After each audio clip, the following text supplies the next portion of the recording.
What's up, everybody? Welcome to another episode of Game Dev Unchained, the #1 game development podcast about game development and the lifestyle thereof. I'm your host, Brandon Pham, and with me, a special guest, Daniel. How you doing, Daniel? I'm good. Your sound is coming through, so I am happy with that. This is a special episode. It's an art boost where we kind of dig into our guest's special project to look at the processes, the techniques, the workflows that will be helpful for you listeners and viewers out there on your own projects, personal and professionally. Daniel, this is part of the podcast before we get into it, where I ask you, our guests, to talk about yourself a little bit about your past, present, and future.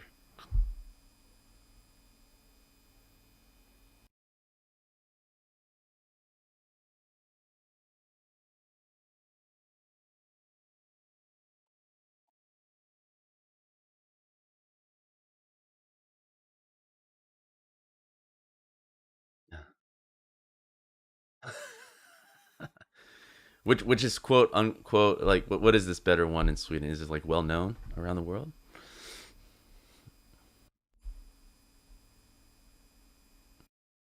Future games. So,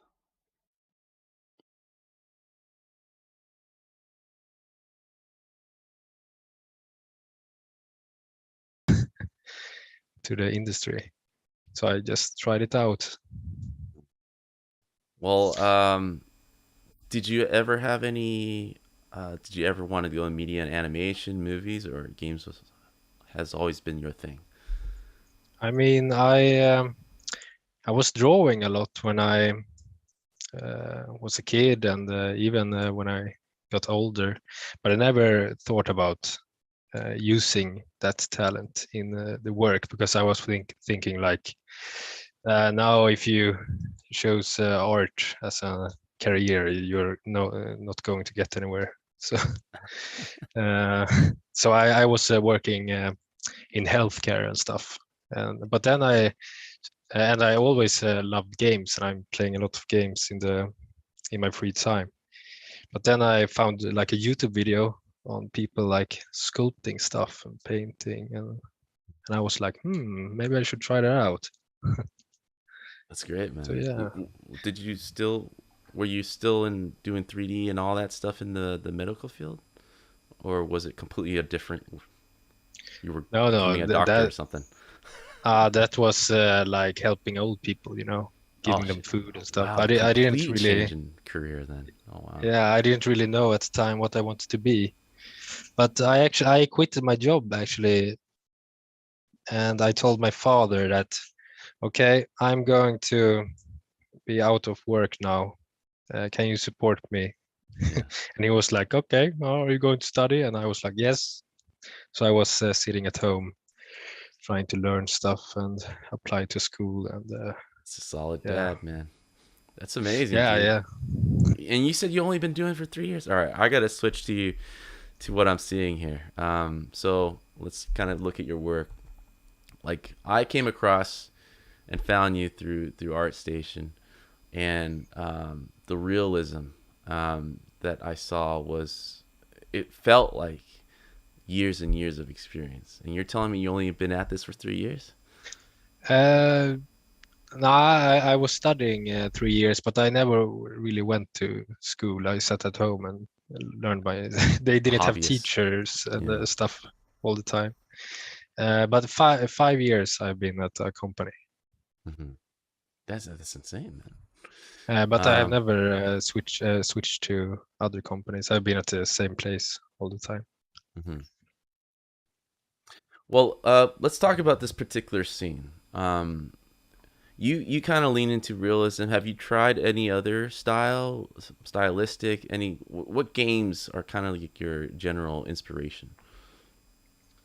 Um, the thing is, at work we are right now we're not doing full realism. It's more like stylized, combined with a bit of realism. We have a trailer out called Metal Hellsinger. Hmm. It's a beat matching game where you shoot to the music and stuff. So at work I have done more imaginary stuff. So in my free time, I'm like, okay, maybe I should practice some realism in my free time, because at work I do other kind of stuff, you know. Hmm. So I'm just practicing stuff like this in my free time. I want to check out this engine. When I saw all the commercials about Lumen and stuff, path tracing. Yeah, let me show this so the good people out there know. Is this the game? Yeah.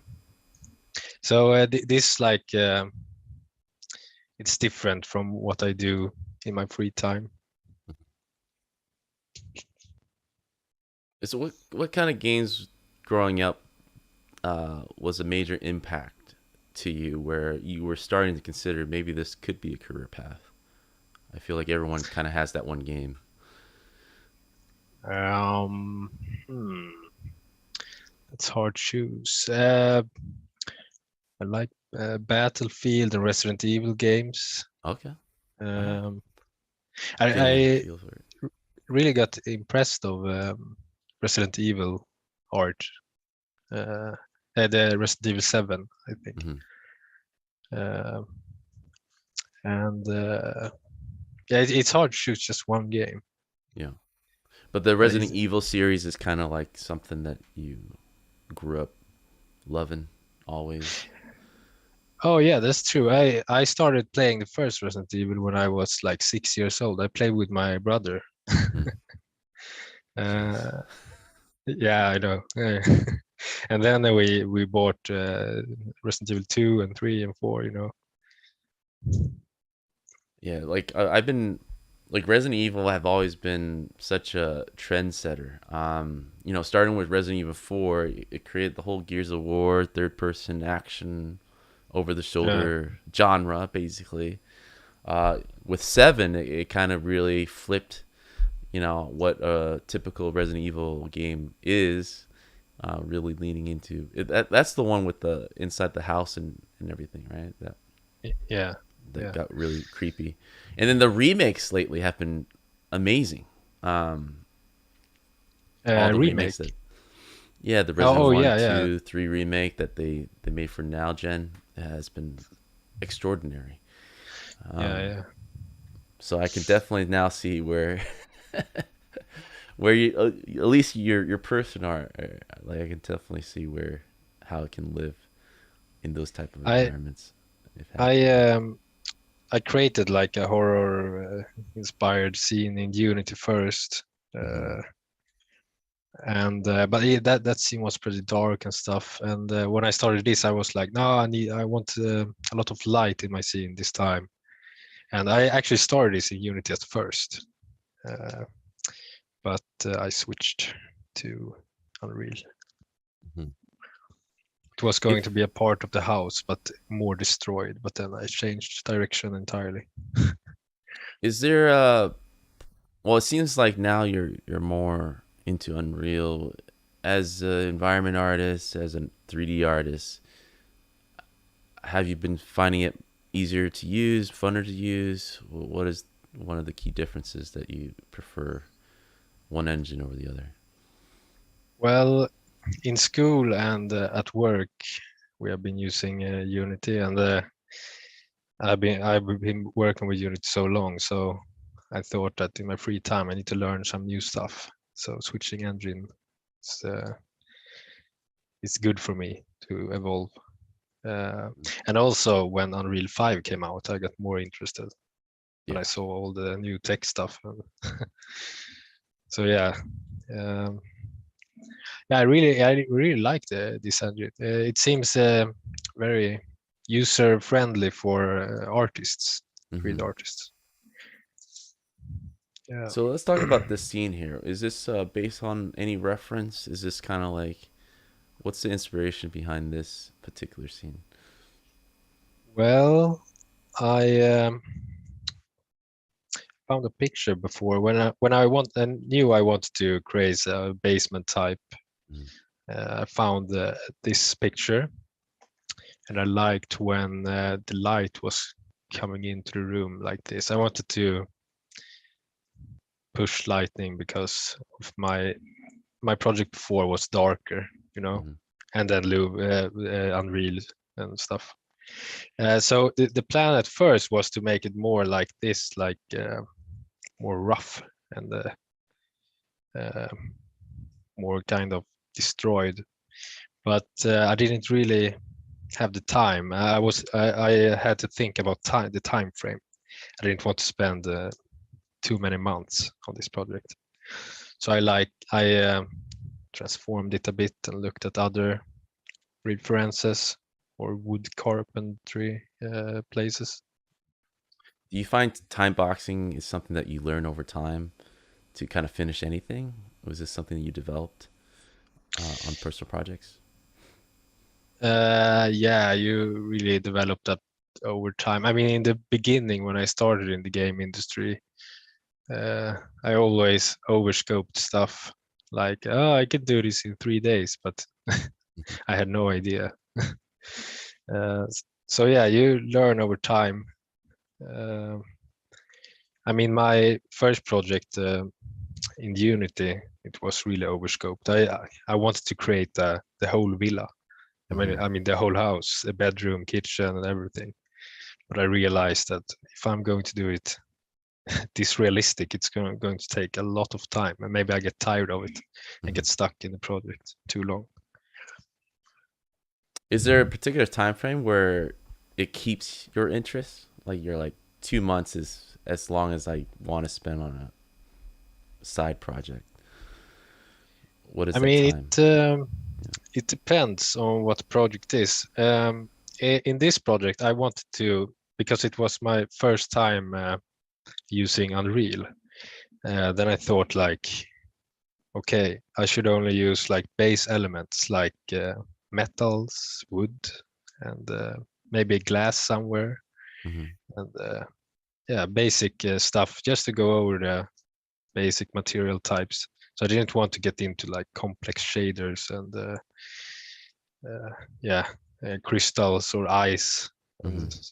And with ice and crystal stuff, you need to know more about the shader editor and stuff. So I want to start pretty basic. I mean, it's wood and bricks, stone, metals, and yeah. Um, my next project will be a bigger project. So there, I know I'm going to sit with it maybe 6 months. Mm-hmm. How long did this one take? The one that we're looking at right now. Well, it was after work. So after work, from time to time, in 3 months maybe, I started the Christmas 2021. Mm-hmm.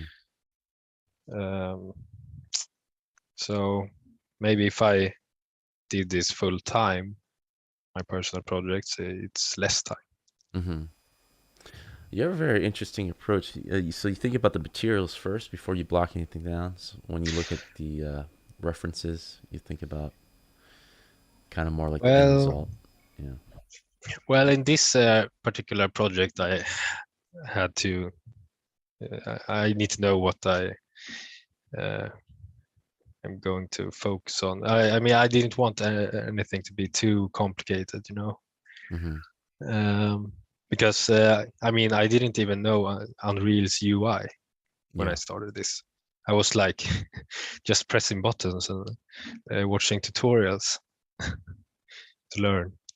So yeah, so I kept it small. It was basically this shot, and behind this, it's like empty. Huh. Do you mind flying around so we can see the guts behind the magic? Yeah, Yeah. the thing is, I need to warn you though, because the project is not set up for Lumen, so it's pretty Right. broken in Right. Lumen right now. But I can switch Lumen if you want, but just so you know, it's going to look ugly. It's okay. I think we all uh, know uh, can turn on the a tricks. Yeah. spotlight inside here too. So Hmm. a lot of stuff is I have been experimenting a lot. So Yeah. uh, I mean, behind you see it's Hmm. just empty. It's cool. Oh my God. Details. I love the And little, word carvings that you got lying around. Are those decals, or how'd you build those little? no, I don't have to think about using decals and stuff like that because I this is not going to be optimized or anything. So these are like meshes. Oh, no It wonder they could look so be. good. It could. I was like, oh It my could. god, they look so Yeah. good. Yeah, it Yeah. could easily be like alpha painted. Uh, uh, I mean, let's see. How did you go Yeah. about making them so random? Did you use some kind of physics simulation, or did you lay it out piece by piece like that? Oh, okay. Little No, I've been. groups. Yeah. Yeah, I've been laying out pieces. Oh my God. More Uh, appreciation. I mean that if this was a game, I would need to optimize this a lot. But why do I have? Yeah, I don't have to think about Yeah. that because Yeah. this is just going to be art, so I can just push it. Yeah. Usually you start from there anyways before you optimize. It's like, how do I make it look this good with some cheats, Yeah. So what was the biggest challenge of this that didn't completely stop you, but made you kind of at least stop to figure things out that you're not used to, besides the engine? Um, hmm. Uh, I'm not sure. I was pretty confident. I mean, Hmm. I was pretty confident creating the assets and everything. So it was really more about uh, question marks about the engine and stuff. Hmm. Um, How I confident do. you are now after this project, learning more about the engine and getting more familiar? I haven't had so much time with the engine since this project. I have started a new project, but it's not that far yet. Hmm. But I'm still learning and doing it when I have time for it. At work, I'm used to do a lot of different types of assets, and Hmm. I've done very many different types of assets. So I pretty much always know how to do stuff. Hmm. Uh, so I'm confident there. In terms of texturing, what is it? Substance, or like what's your preferred method Yes, here? it's Substance Painter. I can show you some stuff if you want. Yes, Uh, please. Were these can take. props kind of set up one to one, unique texturing, or did you end up using mask? And I mean, they are unique textured in the Substance Painter, and also some of the assets have been through a sculpting process. oh wow, okay. So, like this workbench, I Oh my God, sculpted. you're 100% sculpted. That's good. Yes. So it like scratches and stuff, and Do you 100% start in ZBrush, or do you bring it from a Maya or Blender, or like a I block out? usually do the uh, I block out in Maya, and then I develop the shapes a bit more in Maya, and then I can take it to ZBrush. Um, it depends what I do. I mean, if I would create a statue or something, Hmm. it's very complex of a human character or something, then I start in the ZBrush directly. But this I had to plan like I had to check how this was built. Yeah. I have no idea how a workbench is built, so I found this picture Hmm. and just tried to guess. Hmm. uh, and I mean, behind it, I didn't have to think so much Yeah. because it's not going to be visible. So I made like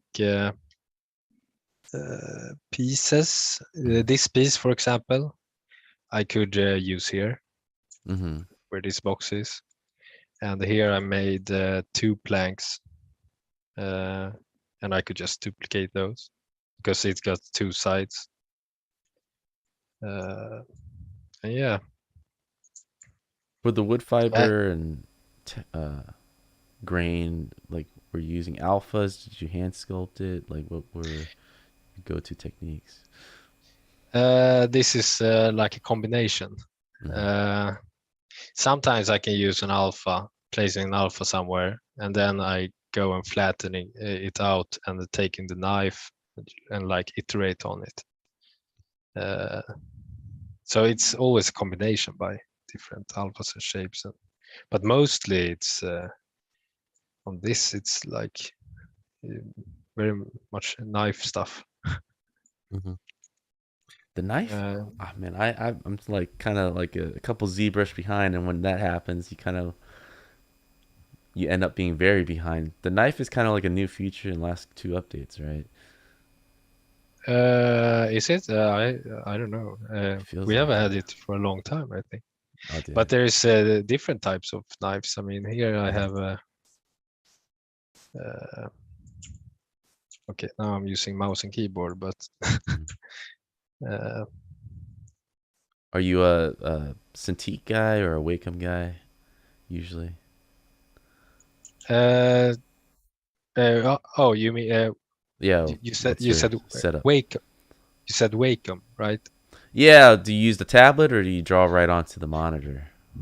No, it's a Wacom tablet. I didn't know how to pronounce the Ah, Wacom. I say Wacom in I Swedish. might be pronouncing it wrong too. I have no idea.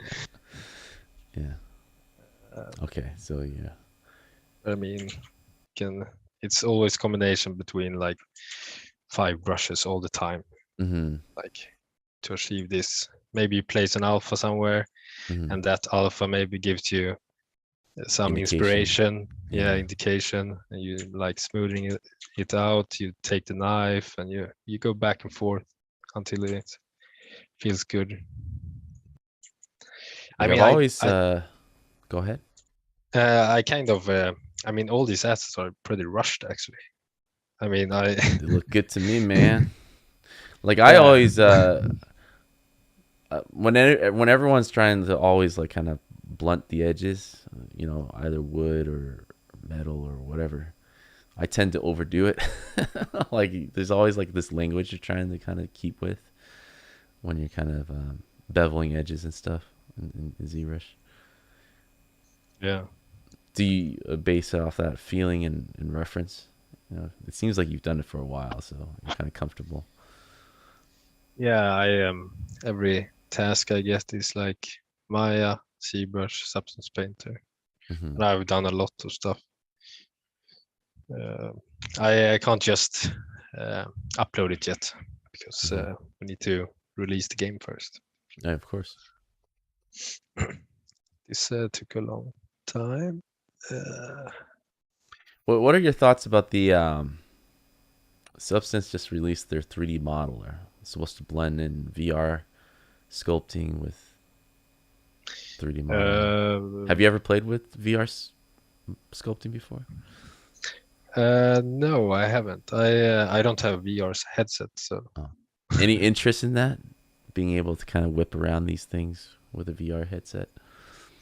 I mean it would be cool to have one, but I haven't thought about it.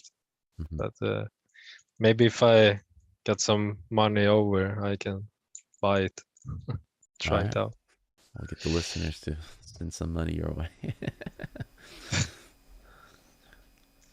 Well, So we're looking at Substance right now. So what's your process in Substance usually? Laying down the base and I don't think I can do a detailed breakdown about this because it's very messy files. yeah, of course. Yeah. I didn't really expect to present this. So Oh, no need. Just like an overview is fine. Um, and it's a lot of layers with hmm. like dirt and cracks. I can use generator sometimes to get help filling cracks with Yeah. dirt, and then I can mask it out where I want it, because I don't want it to be everywhere. Mhm. Because then it just looks weird if every single Yeah. edge gets a color. But this was it.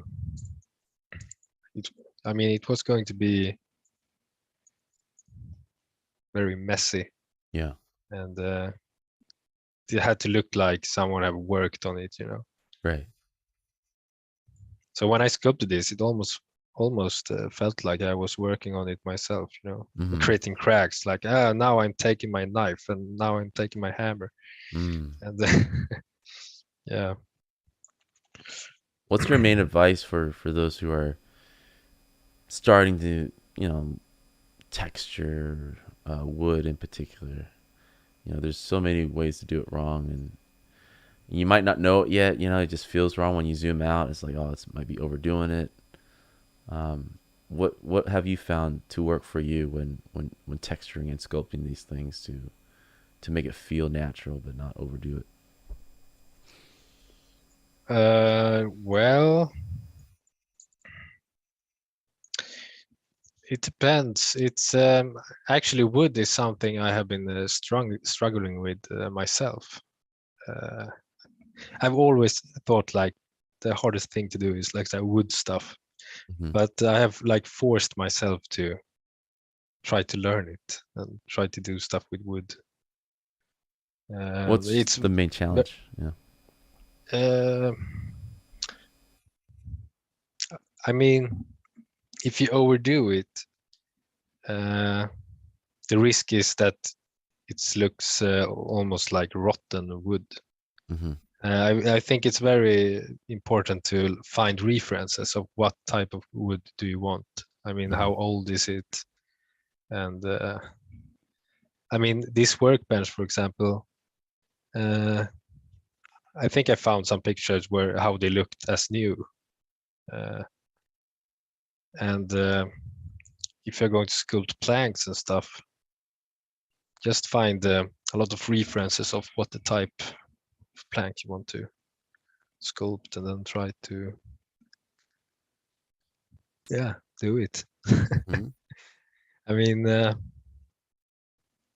see, there's a lot of like different types of. I mean, this is almost rotten. Mm-hmm. So in wood, it's you have very many ways to go. It really depends. Have you ever played around with photogrammetry or any of that? Just finding old wood and Um, trying to take pictures of it and upload it and all that stuff.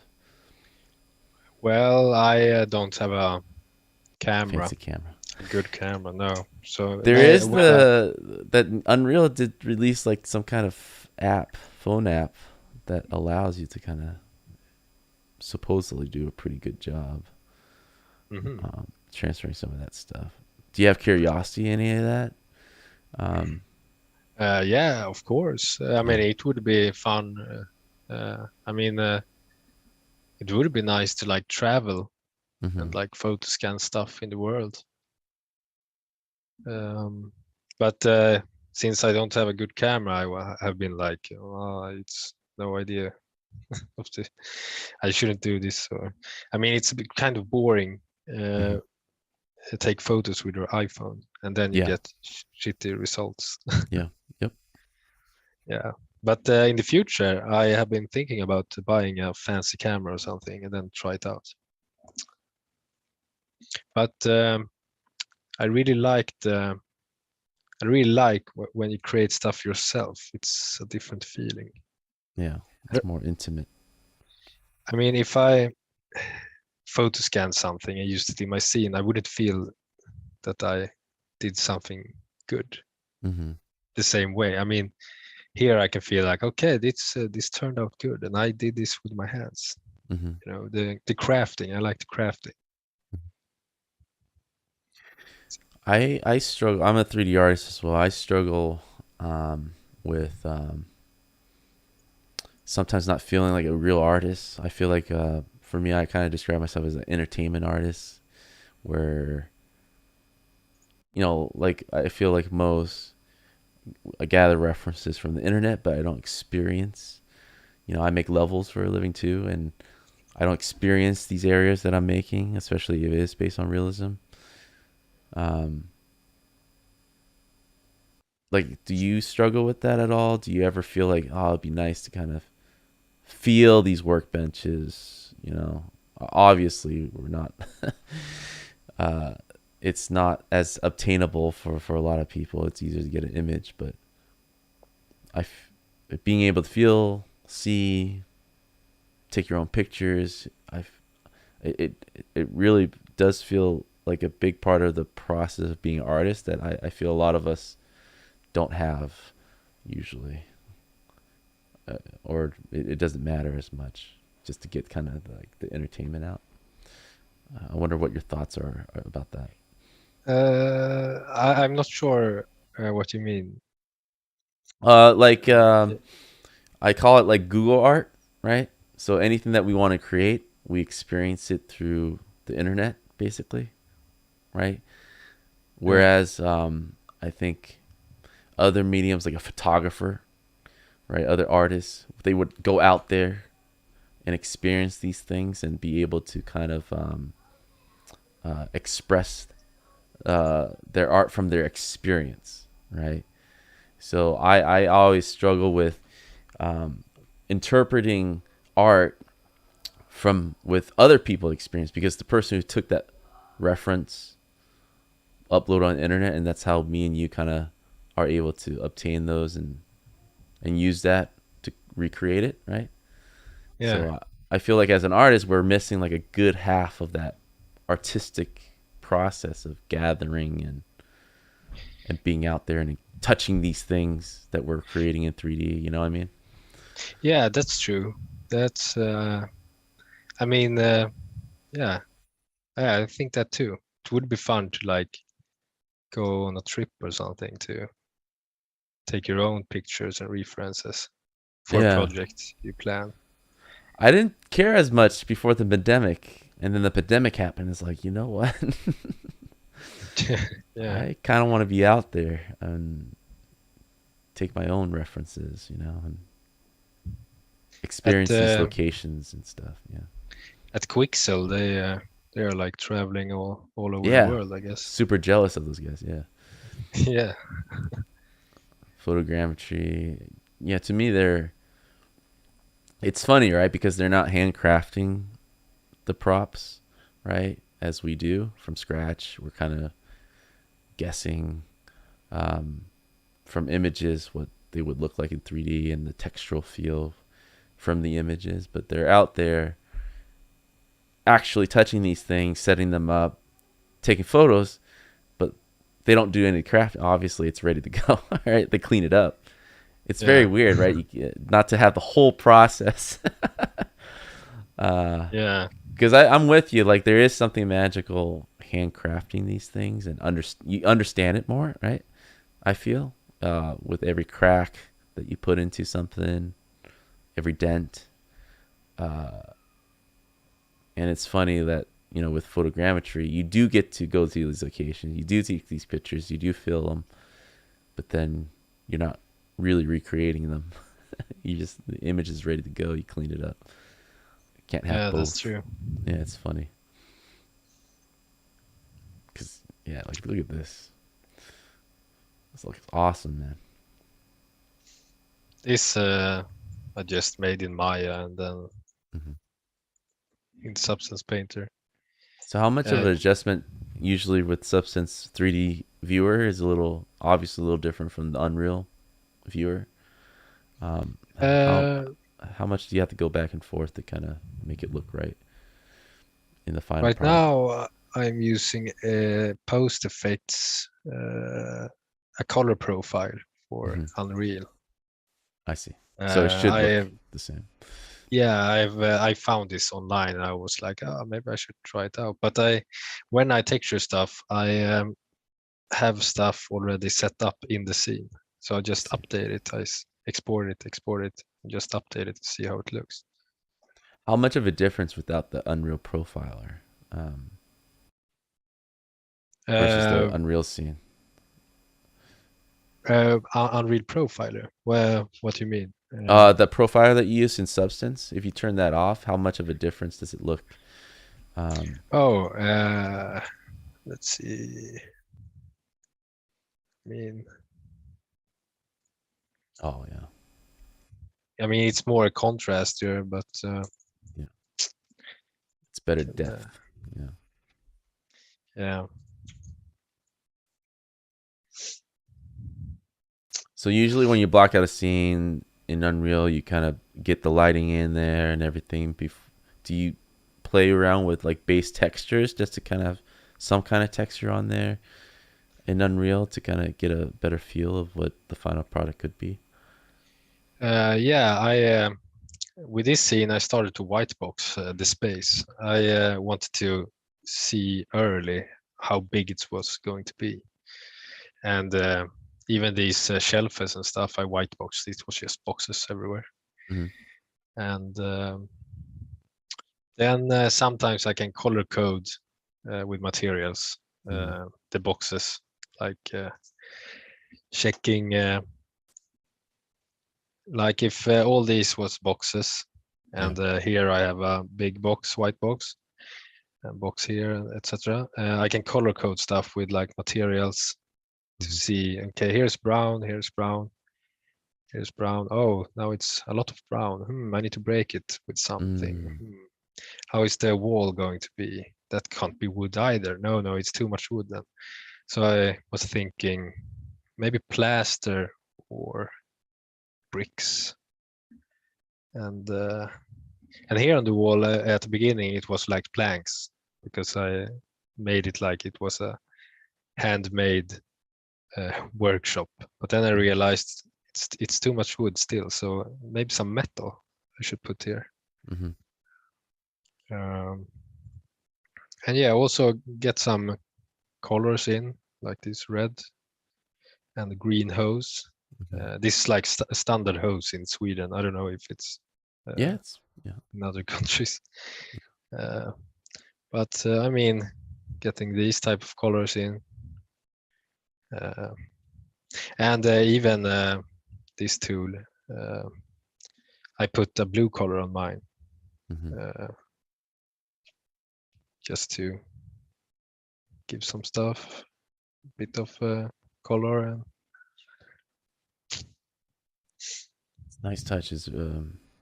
It's good contrast and it feels very, very realistic the way you set it up. It is interesting how you start within white boxing within Unreal first. I think I'm kind of more used to starting in a 3D program and then importing it in, but Unreal has gotten so much better with its modeling tools. Um, that makes perfect sense that you would block it out in Unreal. Do you export those blockouts? I'm guessing to get the dimensions. when I was in the white box, when I was white boxing, I didn't do it for too long. Okay.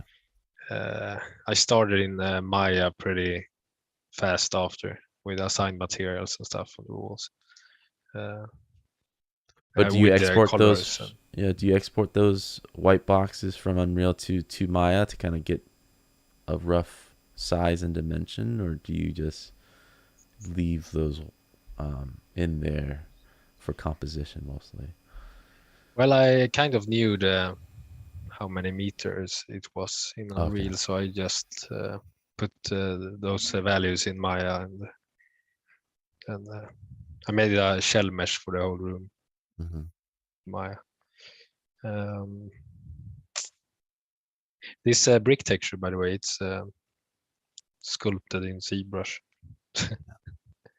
Nice. But I placed like modular bricks here on Mm-hmm. the edges, Mm-hmm.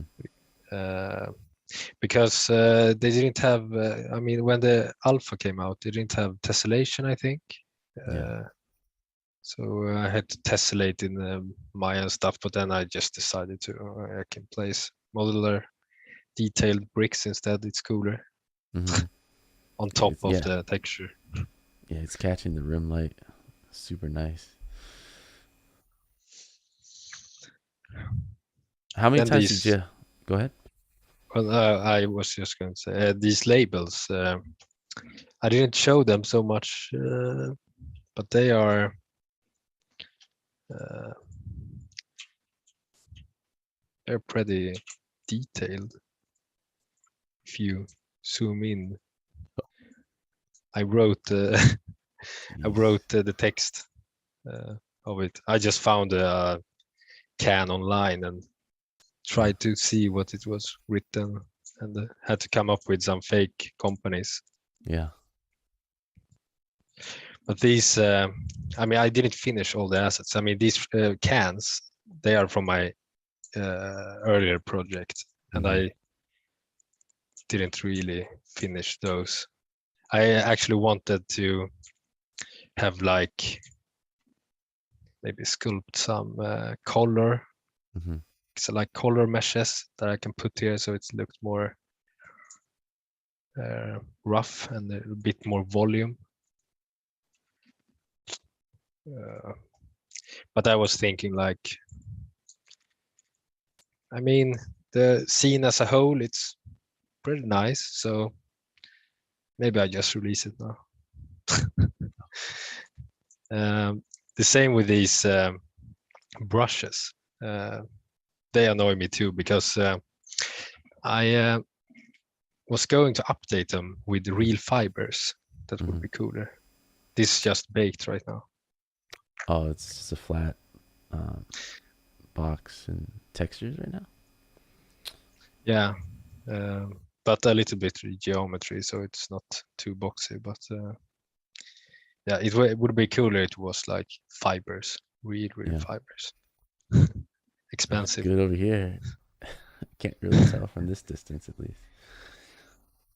Yeah, you know, as an artist, you always find stuff all the time Yeah. uh, that bothers you. But when other people see it, they're like, "Holy shit, this looks good," and I'm like, "What? What does it? Okay, nice." They look good. So in this room, what took the longest? Um, was it the workbench?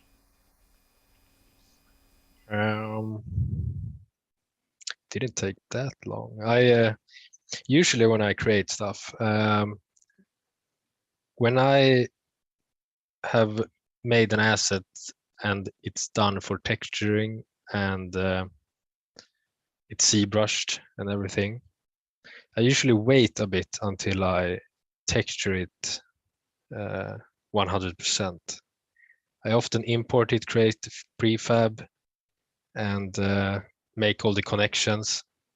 And when I start texturing, I can like drag on a color or some metal, just base materials, just to get out colors and stuff very quick. It's like a second phase of white boxing, but with like temp textures. Mm-hmm. So everything when I uh, made everything, the whole scene, the radio, and everything got a color and material, but it didn't look good at all. It was just it was wrong roughness values. It was wrong, uh, yeah, pretty bad materials. Then I go in after that and really iterate on every substance file and just update it, see how it looks in Unreal, then paint some more, then update it, and yeah, back and forth. Do you have a previous save of when it was just color coded? No, that's the thing. You Several don't people save all have your asked pages. about. Yeah. Yeah, I maybe have some early. Let's see. I Yeah. think it can be deep in the computer somewhere, but didn't expect to You present gotta get this. a So VR set, man. Like you get a VR set, you can walk into this area real quick and take a look at everything. yeah, It's really That it's a game changer, at least for environment artists like us. Being able to like make something like this and then put on a goggle, and within Unreal it's like a click of a button, and you can look around as if you're standing there, and you kind of notice certain things that you wouldn't notice on a flat screen. It's very cool. Once you yeah, have the that chance, yeah. that would be cool actually. Yeah, Uh, because like right here you can like go and lean in towards your radio and look at the knobs, and as if you're just walking around in this corner. yeah, It really adds, I don't know. To me at least it was very like next level as an environment artist. Like, wow, I never thought I could be able to do this, to be able to walk around an environment I just made. yeah. Well, I have a good space for it here in my apartment. I live There in you a go. one room, small room. Yeah, there you go. It would feel like I was inside this workshop. Yeah, it'd be perfect. Yeah, But this looks so good, man. I like it. Just the care that you put into color, in the individual assets. It's amazing how much detail you got on everything. thank you. So have you ever experimented in I know at work you're making like a very certain type of style, but um, sci-fi, any of these other genres that you've been like kind of itching to try, um, to blend in kind of like this realistic modern uh, scene that you have going Well, on. I've always wanted to uh, try like sci-fi or fantasy stuff, uh, but time and you Yeah. work full time. So, and I was thinking about maybe put some more of that in my next project. I don't Hmm. know. It's very early stage. It's I'm creating a like a church with statues and stuff. Hmm. Oh wow. But I was thinking like it's very overscoped and hardcore. It's a lot, so it would be a lot of ornaments and stuff. Uh, but that project is because I want to show other skills I have, like organic sculpting Hmm. and but maybe I mix in something unique there. I think it's going to be a bit destroyed also, like light coming into a church, moonlight maybe. I Hmm. don't know.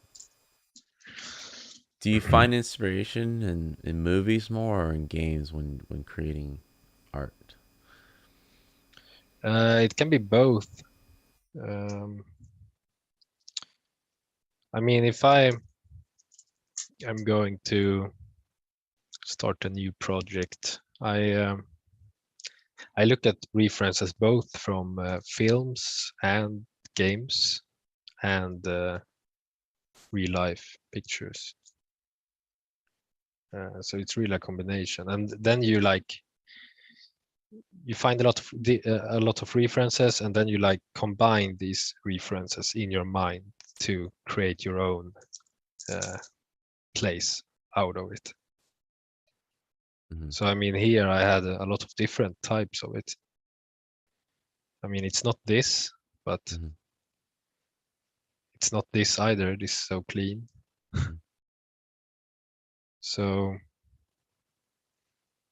yeah, you create a vision for yourself by combining pictures and on a mood board. This mood board is really small actually because well the project was pretty small and very straightforward. But if it was an imaginary place or something like that, fantasy, or then I would have like this would be filled by a lot of pictures like moods and different moods and lightnings and colors and from different movies or uh, games. And yeah. Is there a game that's out like like for me, right? There's a lot of games that are out right now that are all obviously pretty impressive, but I still go back to kind of Red Dead, um, and still every time I open up that game in particular, I'm just blown away. Uh, because I'm mentioning Red Dead because this scene gives me a lot of Red Dead vibes, but like it's so expansive, it's so crazy, what they Yeah, were able to achieve. You know, those Rockstar guys, but Red Dead especially. Um, Being able to walk into any building and it looks super good, and then being able to kind of ride your horse outside for miles and miles and it looks good too. Like it's still, um, for me, it's like it's unfathomable for me to kind of create a game like that from the ground up. It's like these are professionals. Like when I look at Cyberpunk and stuff, it's like yeah, it's cool, I get it, but it doesn't feel so impossible, um, as Red Dead would, because it just takes so many people coordinated to execute on a game like that. Do you have a game in particular that makes you feel that way too, where it's like no matter how many years well, goes by, you still can open it up and you're like, man, I can't believe they made this. Like how crazy. well, I got over 150 hours in Red Dead. Oh, so all right, you I agree with played me? it like 2 times Yeah, on PC and on I have PlayStation. yet to finish the single player, and I just fired up the Red Dead Online for the first time like a couple weeks ago, and like I was like, oh my god! Like all these people talking about the metaverse, this and that. It's like this is the metaverse. I'm riding with strangers with horses out in the Wild West. This is freaking. Yeah, It's that show. Um, what's that show? Um, where you go? Westworld or Westworld. Yeah, this is Westworld. Like some random dude chasing me. Um, I was playing with friends and I was complaining about this one stranger that I met there kept like coming after me and he was all souped up, had all the best guns and he would kill me easily every time and I would respawn and within seconds he would just hunt me down like a serial killer. And I was like, "What? Why won't this guy leave me alone?" And so I escaped on a train, right? I hitched a ride on a train, I stole it, and I rode for 15 minutes, right? Just out west, just keep going. And on the next train station, that guy must have rode his horse all the way to the next town and followed me. He was waiting at the deck for me, and he just knifed me and killed me. I was like, oh my god! It's like I never played online games like that ever, right? I don't think Red Dead Online gets enough recognition for how crazy and ambitious that game was, single player and uh, multiplayer. Still to this day, it's like a 5-year-old game, right? is it? Impressive. I feel like it's a pretty old game. Red Dead 2. Yeah, Let me look it maybe. up. Time goes fast. Yeah. It was Well, released, let's uh, see, 2018. Yeah, 4 years, dude. Jesus, 4 years. Still impressive. damn. Yeah. Yeah. Well, I think I mean the reason why I haven't started a sci-fi project is it's like these rough environments. It's something about it. Like Red Dead, the buildings with rough wood and Yeah. History. man-made stuff. Yeah. Sci-fi scenes. It's It's pretty like clean usually. yeah, Yeah. clean materials and shiny maybe. And if I would make sci-fi, I would make it maybe Something a old and rugged. destroyed Yeah. ship, like aliens have taken over it with Yeah. like yeah or something broken. Yeah. Uh, well, yeah, I like rough scenes or with details, a lot of details. And, Yeah. Well, I'm looking at this scene and it's like, oh my god, this looks like next level Red Dead to me. Could totally see this being in Red Dead. I mean, now it's rendered in like 5,000 samples or something. It's very Hmm. low. Uh, I could render this in even more samples than I did when I put it out the project, but it took so long time. I mean, I I would love to have like 4 GPUs or something and then work. Mm. If there's a game out there kind of like being developed right now, and this is hypothetical, so hopefully your boss doesn't take this as like a insult. But if there's a game out there that you heard about, well, you know, that you would love to work on, is there a game like that for you out there? Is it the Resident Evil? Is it the Red Dead? Like what exactly wouldn't you mind working on for 5 years? Well, I'm not sure actually. Um, I mean, for me, uh, tasks with a lot of variation and different challenges are the most important. Like in some companies, you get hired and then you're stuck with doing rocks for like 10 years or Yeah. weapons. Yeah. That's not what I want. I want Mhm. to do some advanced stuff. Maybe I'm not the guy to hire to like create pipes or Yeah. cans or stuff like that. Like specialties. Yeah. Yeah, I really like creating like hero props, like maybe like a hero prop for God of War or something. That would be cool. Mhm. Or like tomb statues or something in Uncharted or Mhm. Tomb Raider.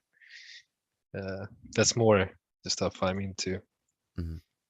So it's hard to pick a company. I mean, where I work right now, I'm doing everything I want to. Mhm. It feels really great. So Mhm. uh, it's a lot of variation with tasks and stuff. What do you think is your next milestone as an artist, as a 3D artist, that you're trying to achieve? My next milestone. Um, Because I I don't. personally feel like you're able to hit whatever projects you have in your mind. It's gonna look great. Like technique wise, you're super sound. Like everything looks amazing. Thank you. I think if anything, it's just creativity. Um, you know, what is that next level for you that we're in terms of challenges? Yeah. Some people are getting like lead roles Mm-hmm. uh, and stuff like that on companies um, where they attend on a lot of meetings and Yeah. you don't craft so much anymore, but you get a lead role and you can decide a lot of decisions. But I don't really like that. Yeah. Uh, I want to be better at what I do. Just be better and better and better. If I lose to crafting, I don't really want to work on a game company.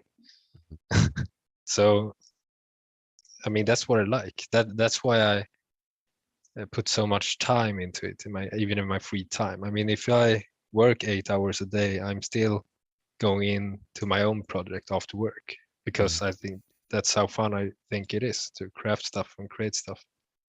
So my next milestone is well, be better and um, yeah, just be better at the most of stuff, I guess. Mm-hmm. I mean it's nice if I would be the guy that people think like. Uh, I mean they want to hire me because they think my stuff is so awesome. I mean I guess that's my next milestone. Mm-hmm. It's amazing. Wow, you are awesome. I don't think you need to prove yourself too much. I need to put out some more More projects personal. and It's gonna be endless appetite. yeah, I want to fill that art station Yeah. with nice stuff. Hmm. Yeah. Um, I guess I'll end it with this question, my last question, and it's always something I try to ask for with every artist, especially entertainment artists such as ourselves, right? We're not doing art for the sake of art sometimes, or we are being paid for it. Um, what's more important? And maybe this is depending on the situation. Is it speed or quality? If you had to Um, pick one, what would it be? Quality, but Quality. this was more speed, this project. But I can create decent, nice stuff with speed also. But I think it would look even better if I really sat down and focused on everything 100%. Yeah. You'll But be more satisfied with quality. Yeah. yeah, I think so. Yeah. Your boss would be more satisfied with speed. Get it out of there. Come on. Yeah. We gotta ship it. Yeah, it's always a weird thing. Yeah. Well, Daniel, I want to thank you for sitting with me for an hour, and showing me your awesome work. Uh, it was definitely, we go through those moments in ArtStation. We click, click, click. You made me pause.